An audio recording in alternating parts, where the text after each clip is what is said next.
Good evening. Welcome to our daily class from Bina Understanding on Patreon. I'm Avraham Shira, and we're looking at Torah 72 of the first section of this awesome book of wisdom. And the Rebbe is gonna tell us about different levels of the evil inclination. A lot of people don't like the concept, the evil inclination. Well, as if I don't face it, it won't be real.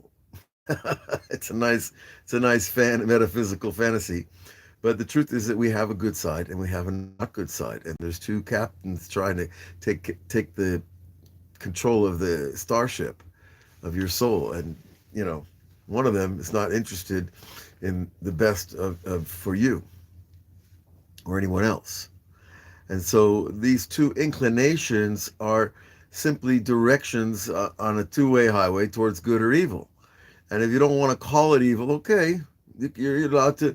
The whole world is obsessed with the way we name things, pronouns, etc., and labels and racial pedigrees and whatnot. But the truth is that God made us with this duality in order to create free choice within us. And when we choose good, then we create good and we become more godlike. So in the second paragraph of this Torah, it says, Ki yesh kama bechinot yetzirah. There's several aspects or levels of the Yetzirah. Ki yesh b'nei adam nemuchim megusham. There's people that are very physical, material type people. They're not very spiritual people. Their evil inclination is also very interested in physical things and not very interested in the loftier ideas of life. V'harov, and the majority of people, the actual inclination resides in the blood. That is, how does that work? A metaphysical energy that we call the evil inclination rides in the blood. But you see, the blood has this ability to carry soul. And so we find this in the Tikkuni Zohar tells us that Dam Hu Nafesh, that verse from the Torah, explains to us that the blood is the soul. It's really the carrier of the soul. And so soul and blood are working together very, very seamlessly, if you will. All right. So the blood, when we talk about this idea of the blood carrying the evil inclination, well, it doesn't just mean a person who likes blood sports or a person who likes to watch violent things happen on the TV or whatever. But those are aspects of it that you can recognize very easily. Now, people that are generally very physically sensitive to their ego, they're also, their blood is very sensitive because their honor is very close to them. Now, the rabbis teach that the more a person is attached to his own will, the more his honor is going to be touched. And the person who's more interested in God's will, his own personal honor is not going to get touched so easily, because it's not about my honor or my reality. It's about the honor for the unbelievable excellence of the creator of the universe. Now, so this idea of the Yetzirah that's in the blood, this is what we call the blood in the left ventricle of the heart, which is the side of Gevurah, which is the part of the heart that pumps the blood out into the body versus the part of the heart that receives the blood. And so it's an act of Gevurah, of strength, of power to send the blood out into the body. And that Gevurah is also the way we express ourselves in the world, that like a warrior heading off into battle, or a businessman heading off to a big business deal, or a lawyer heading to court. You have to have a certain amount of Gevurah to enter the fray of those milieu. Now, this blood that's in the left part of the heart, it means that the person's balance is leaning towards the left. That his inclination is going to be towards, you ever talk to certain people and they always fire back at you when you make a comment? They can't just hear you and they say, oh, that's interesting. No, they always fight back and they always contradict. And those are people that their blood is up in the left side of their heart. Whereas the people who are very calm and peaceful, you won't see that they don't have that imbalance towards the gevura, towards the strength or the might or the aggression. Now, when this part of the blood is in this left part of the heart, shehu betokvo, it's in its power. Ikar bilbulim shalehem bachiratu bilbulim adamim. Well, the essential confusions that such people have are the confusions that come from the impurity in their blood. Now, what does impurity in blood mean? Are we talking about just physiological chemicals that are in our blood? Because the blood has a tremendous amount of information of who we are in it. However, it's not just how much iron you have in your blood or how much magnesium. It's more about this idea of aggression and the idea of honor and power and the desire for power. Now, this is residing there in the left side of the heart, and it causes confusions. See, when your heart is pure, your blood is pure. You don't get confused. You know exactly who you are and who you're not, and what you want and what you don't want, and what your boundaries are. But people who have a lot of impurity in their heart or in their blood, they're constantly in conflict with their own decision-making process. And this is another aspect of such a Yetzirah. The Rebbe says, and a person who has a little bit of pure mindedness, he looks at the guy who's got all the confusions of the physical desires of this world, especially power, and if you look at people that are just lust power, like it's a little absurd after a while, or the people that are really into their honor and their glory and they brag about everything that they have. You look at them and you're like, are you kidding? Is this really where you're at? And so he's saying that if you have a little bit of mentality, a little bit of pure-mindedness, then you see this kind of thing as a shtut gadol, he calls it, a great stupidity, a foolishness, a craziness. And there is no way to overpower a person who's in that level.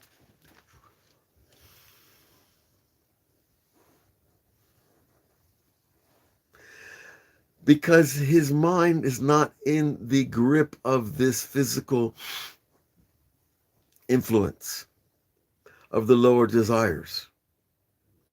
So when your mind is free of the lower desires, then you think different. You don't think about, how I can get this pleasure or how I can get this advantage or how I can, swing a deal over here or manipulate. That's because if you have a pure mind at all, he says, kol shehu, not a completely pure mind like a great tzaddik, but just a person whose mind is in his own hands to think the thoughts that he wants to think and knows himself and knows what he wants and what he doesn't want. Such a person will never be able to overpower him and make him fall for things. He says, even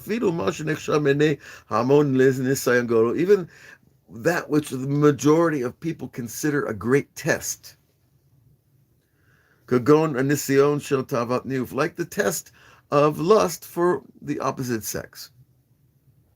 That test for most people is a very big test. And if they had an opportunity to do certain things, they would do them, regardless of if they're, married, or if they're religious, or if they, believe in, if the other guy is the best friend. A lot of people will fall for that test. But anybody who has a little bit of brain says, are you kidding me? You're going to you take a chance of destroying your life, your family, another guy's family, your children's self-esteem, your wife's dignity and pride. You're going to take a chance for that, for a little bit of pleasure, off somewhere in a motel? Are you kidding? So anybody that has any intelligence at all is going to look at that. It's not a test. It's not even, you wouldn't think twice. No, it's lo shtut, it's foolishness. It's not considered a test at all by someone who has a little bit of intelligence.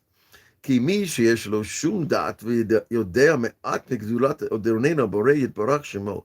Anybody who has a little bit of knowledge of the great, awesome creator that we have, may his name be blessed, as it is written, כי אני ידעתי כי גדול השם. Right? King David said, because I know that God is great. Va'adonenu mikol Elohim, and in our master of all other gods. Ve'i efshar lasbir zeh, and it's impossible to explain it, not in writing and not even mouth to mouth like we're talking right now. Gedulat Hashem yitbarach hu rak lekol chad lefu mad misharei belibei. The greatness of God is only about how each person's own heart estimates that and experiences that. So a lot of people will sense the greatness of God when they walk into a holy place. And other people will feel this sense of the greatness of God when they see a beautiful view. And other people might sense that same feeling when they meet a holy person. Each person, according to his own heart, will estimate what that greatness is, because it's an infinite, impossible, quantifiable experience. The Zohar says, Noda b'sharim bala. Listen, this is beautiful. No, the pasuk that we say on Friday night from Eshet Chayil, Noda b'sharim bala. Her master, her husband, is known in the gates. Now, in the gates means the houses of law and justice. In other words, he's a known, dignified, respected person in the community. And the commentator says, no da b'sharim bala. The master, the King of Kings, Hashem, is known where? In the gates of your heart. That's where you'll know God. And kol achad lefi meshar libei, everyone according to how they estimate. And someone who really does estimate something of the greatness of Hashem in his heart, and he would not think of doing some base, simple sin would be a test. It wouldn't even come into his mind, and if the test came, he would look away. And he would not even need to empower himself against it, against doing anything. However, he has a Yetzirah shu malach hakadosh. Now he gets to another old level, my friends. Your Yetzirah, your evil inclination, can actually become an holy angel. Now, if that doesn't give us hope, nothing will. Because this evil inclination that we have for these lowly things that we've been discussing,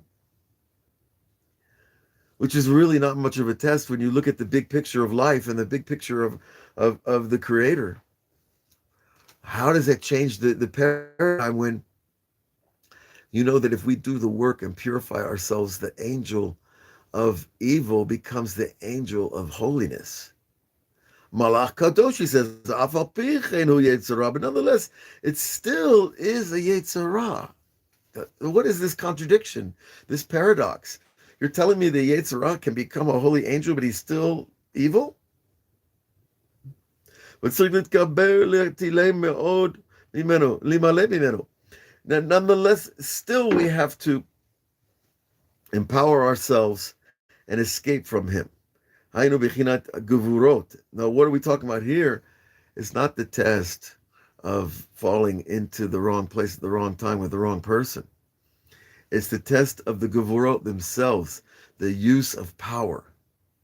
The test of the holy person is how they use their power when they have power over other people. And that's the test of the politician, of the king, of the judge, of anybody who has real power over other people. That's a much more refined test, because who's going to know and who's going to question the authority of the king of flesh and blood? This bechina dinim, and these are the dinim, these are the powers of judgment that are coming to a person's mind. And you don't have to be a king or a politician that has power over others, because everybody has judgment in their mind. And so if you sit across from somebody, on the bus and you don't like the way they look at you, you can start to judge them. And then that's called din, right? And if I want to catch that judgment and say, wait a minute. I don't want to judge this person. I don't know this person. Why am I judging them? The way they dress, the way they talk, the way, is that my job right here now in the world? To judge other people that I'm never going to see or talk to? Or to judge situations that I don't know anything about the situation? Or because I heard a story on a news station that's one-sided, that I'm going to start judging the other people? So that's a much more refined type of Yetzer Hara, because it's calling us to be more refined in our perception, and to not rely on the what knee-jerk reactions to people, but rather to say, wait a second, let's see a bigger part of the story before we make a judgment. That's called sweetening the judgment, and that takes the evil angel of judgment, where it's like an angel who comes into your brain and makes you think thoughts that aren't true about other people, and you stop them, and you stop him. You say right there, no, this is not a true thought. I'm sorry. I know this person is much different than I realize, and I have no idea who they really are, and they're much bigger than I have any idea. And so when you do that, you're turning that angel of judgment into an angel of mercy, and it's through your thought. Bar dot. And this was what we call bar dot, a son of knowledge. He has knowledge. His mind is in his own power. He's not autopilot. His life is not always on autopilot, thinking just the next thought that comes down the road. Now he's a bar dot, yesh lo zeh Yetzer Hara, and he has this higher level of Yetzer Hara. That is the power of judgment, and to pull back the judgment, and to sweeten the judgment. And we have to do what we just described. We have to sweeten these judgments. Because if we don't sweeten the judgment, you know what? We'll get them right back in our face. Reality will be a mirror and will shine back to us the judgment that we carry around in our heart. Some people like to call it karma. I think karma doesn't do the concept justice. And rather that we want to turn that inclination to judge into seeing goodness. Now, it doesn't mean we just walk around like fools and don't recognize evil, but rather we don't allow the external world to rule our inner world. That we decide the way we're going to react to life. Kimishin is nichlal b'makom shetzrik kikalel, because a person who's included in the world, the level that we're supposed to be included in, of course, is with the King of Kings, attached to Hashem, thinking of Hashem, doing His will, letting that be our guide. Hayinu be'ein sof, which is, here he calls it the infinite, the without end, right? Ein sof, there is no end. It's a reference to a certain level of the divine. Sham kuloto, because at the level of Ein Sof, it's all good. But Ein Sham Din, and there's no judgment there. Chas v'shalom. Because judgments in Kabbalah are not just the way we think about things that are judgmental. They're also powers of constriction, and powers of destruction, and powers of elimination. Okay, therefore we have to come to this level of all good. That even when on the outside of the reality it looks bad, it's still all good. It has to be good. If we played it back deep enough into reality, we'll see how the wars were good. Where, how do you tell to people that lost their children in a war that the war is good? You don't. You don't say that, because they're dealing with the outside part of the war. But if the inside part of the war will free a nation from another nation, and from the abuse of one to another, then we have to say that it's ultimately it's for the good, because humanity is at a level where we dominate and damage each other all the time. And we want to stop doing that, obviously. That's part of the whole messianic vision of the Jewish people, is that we start to, instead of trading guns, we're trading information, how to make life better for everybody.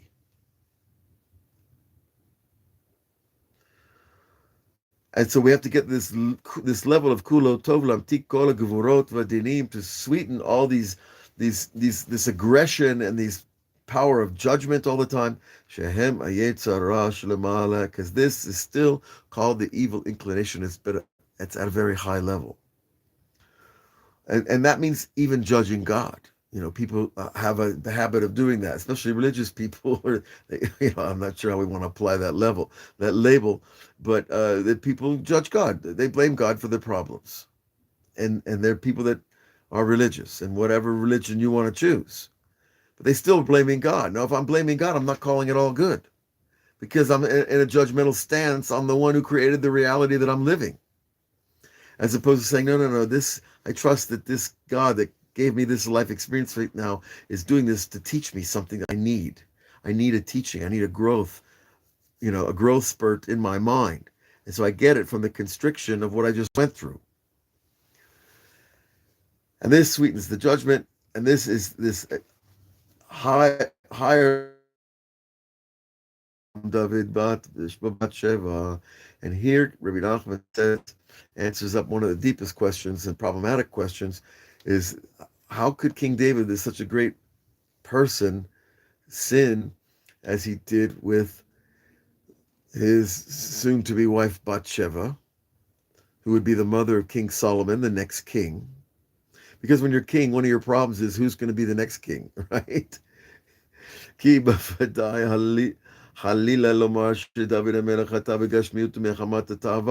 So we should never say that King David sinned that woman Bathsheba, who was married to another man, but technically he wasn't, because he was off in war, and the warriors all gave divorce agreements to their wives when they went off to battle, so that if they didn't make it out of battle, the woman would not be left what's called a haguna, a woman who's still married to a man who disappeared, because we want the woman to be able to move on to her life. So she was divorced while her husband was in battle. And that's the way they presented that problem. But we wouldn't want to ever say that King David basically just wanted another woman. He was king. He could have anybody he wanted, pretty much. And so we wouldn't ever ascribe to him such a lower level Yetzirah of just wanting somebody else's wife. Ki kavar amar, David already said, this left side of my heart is empty. This place where the aggressive, lustful blood of the person resides, he said it's empty. It's not there anymore. I'm not there. Because he already killed his material evil inclination. To the ultimate level of subduing that inclination and that blood in the left side of the heart. That even the rabbi said in the Talmud in Masechet Shabbat, Kol Omer David Chata'enu Ela To'eh, anybody that says that King David sinned is making a mistake. Af al pichen afilu zeh hapagam hakatan v'achet kol sha'asa k'muva. And even nonetheless, even though we say that the defect was very small and the sin was very light and not a heavy thing, Gam Kain, Ze bavadai lo haya chas v'shalom mechamat tava. It was not for lust. Mechamat achirat adamim, because of the impurity of his blood. Misham ba tavazo, and that's where that lust for the opposite sex comes from. Zrak apagam shelo haya lamala mea begevurot. His defect, or the defect in the act of taking Bathsheba, the wife of Uriah, the temporarily divorced wife of Uriah, taking her when he didn't, when he saw her bathing on the rooftops in Jerusalem, the rabbis say that she was actually preparing to go to the mikveh. And the rabbis say that King David saw that she would be the mother of the next king. So what do you do when you see that this woman, this beautiful woman, is going to be the mother of your son, the next king, you start your mind starts to go in funny directions, trying to think about how's that going to happen. Because I know she's married to one of my officers in David's army. But David had yet to sweeten that evil inclination above that made him enter the calculations of God. That if she's meant to be my wife, I don't have to do anything. And certainly not send her husband out into battle and then leave him alone in the front of the fray where all the horses and the swords are clashing, which is what happened. You wouldn't have to do that. But this level was still a manipulation that had a defect in faith. Because he had Ruach HaKodesh, he had divine inspiration to see the future with this woman, but he didn't know how it was going to get there. So we can have a divine moment, which is amazing in itself, right? To have a divine moment that you see the future is going to happen. You hear stories about it all the time if you read those types of books. But it doesn't mean that we're allowed to interfere with how it happens, except to pray and be humble and wait for our King to do what he needs to do to make things happen the way they're supposed to happen. So this is a very refined level of thinking, as you could see, and a refined level of doing surgery on the intentionality of the players in this drama. That's a much higher level of evil inclination than the person who just, he sees the Brinks car and he thinks, oh, I could go rob that bank, or I could go do this, or I could, that's a very low level type of evil inclination.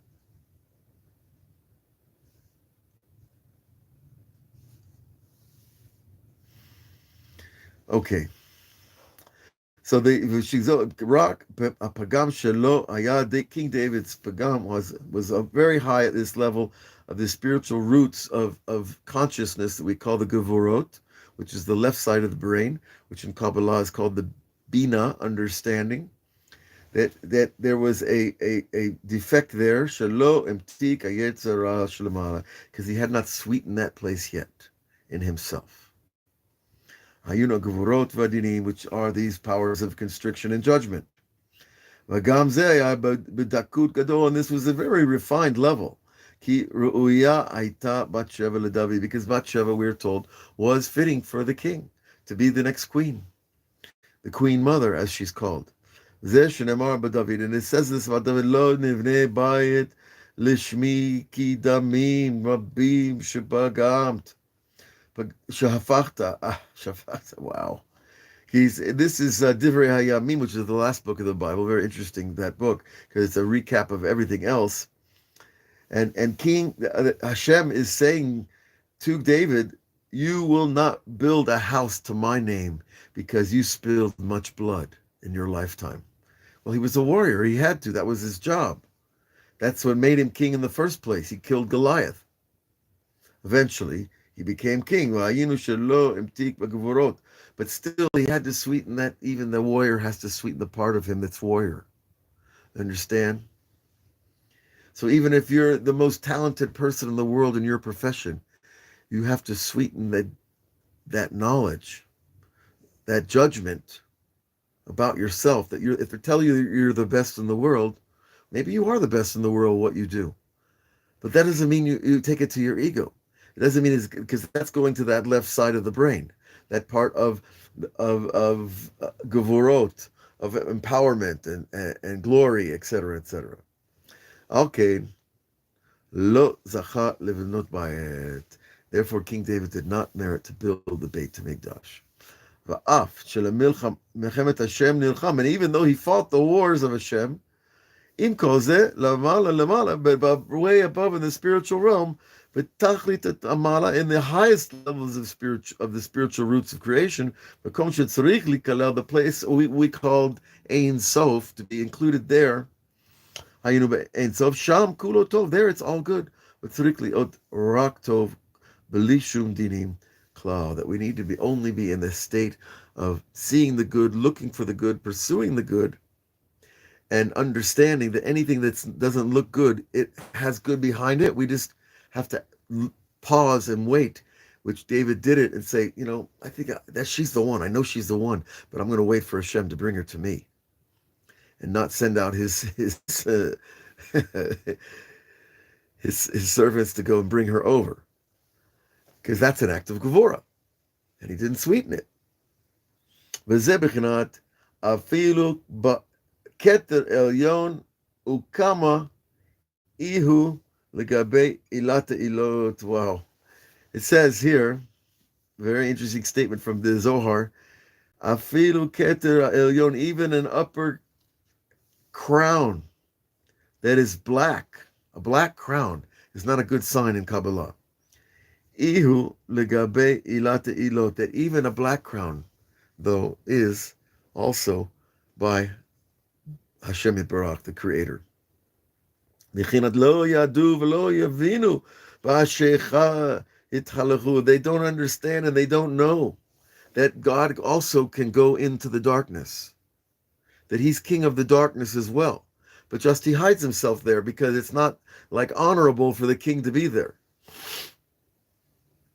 There are places that if you're a king of if you're the president of a country, there are places in your country you're not supposed to go and you're not supposed to be seen there. But you might have business there. You might have to take care of things. So there's this level of, even by the creator of the universe, is this place where he hides himself in his creation, so that the association is not mistaken. But we have to see it as participant observers of creation. We have to see that it's still good, that there's something good going on. Because who is the tzaddik? The rabbis say, who is the righteous? The one who's matzdik Hashem, who's always looking for how God is right, even if it looks wrong. So you can say, well, everybody says in our generation, they say, well, look at the Shoah, look at the Holocaust. How could God let the Holocaust happen? They're judging God right there and then. They're saying that God is involved in the darkest, blackest, meanest, ugliest historical event ever, and they want to blame God for it. And the Lubavitcher Rebbe said, well, where was man? Why aren't we taking responsibility? Why we jump to judge God? That's also the dinim, and that also has to be sweetened in our mind. No, I'm going to find the good in this, and I'm going to find how God was right and how God was just in everything that he's done from the beginning of time to this day. This is the idea of this black crown on God's head. And they don't know how God goes in the darkness. And this is this super high level of kedusha. And this is the evil inclination of the greatest righteous people. The evil inclination of the greatest righteous people is up there at this level, right? Shlomo Melech, and so too the King Solomon, peace unto him, Shenaseh bat Paro. He married the daughter of Pharaoh, which was completely forbidden to him. And written in the Torah, the king is not allowed to take a wife from there. The daughter of Pharaoh, the arch enemy of Moses. Well, it wasn't the same Pharaoh, but the same line. V'nashim nochriot rabot, and he took thousands, more than, well, we're told 1,000 wives, but actually, I'm not sure if they're all his wives or some were girlfriends, or what they call pelegashot, right? That they were part of the harem, because that's what was happening back in those days, right? And so, but, bavadai lo ya'aleh ala certainly we should not think that King Solomon was just this lustful king that could have 1,000 wives, and so he did. But he was making peace throughout the entire world by these liaisons, these diplomatic liaisons, which were the marriages that he made in order to create world peace, because he was truly a wise person, as it is written, and he was wiser than all people. So I think we're going to stop there, because we bit off a lot right here, and it's worthy of reviewing and rethinking it over and over, because we have to see how it touches us. Where am I holding with this? Do I still judge God? Maybe sometimes I get upset with God. I see posters on the walls in the Arab village that are praising the murderers of our children, and I'm like, I'm not supposed to get upset? Well, yeah, that's right. We're supposed to see the good side in that even. And it's happening every night all over Israel. And we don't even know all the stories and what happens. But I have friends and relatives in the commando forces that go out and and do things that nobody knows about, and they're telling me all the time that there's events that no one knows about. And we're not going to judge. We're not going to feel bad. We're not going to hate. No, we cannot hate. Hate will get us nowhere.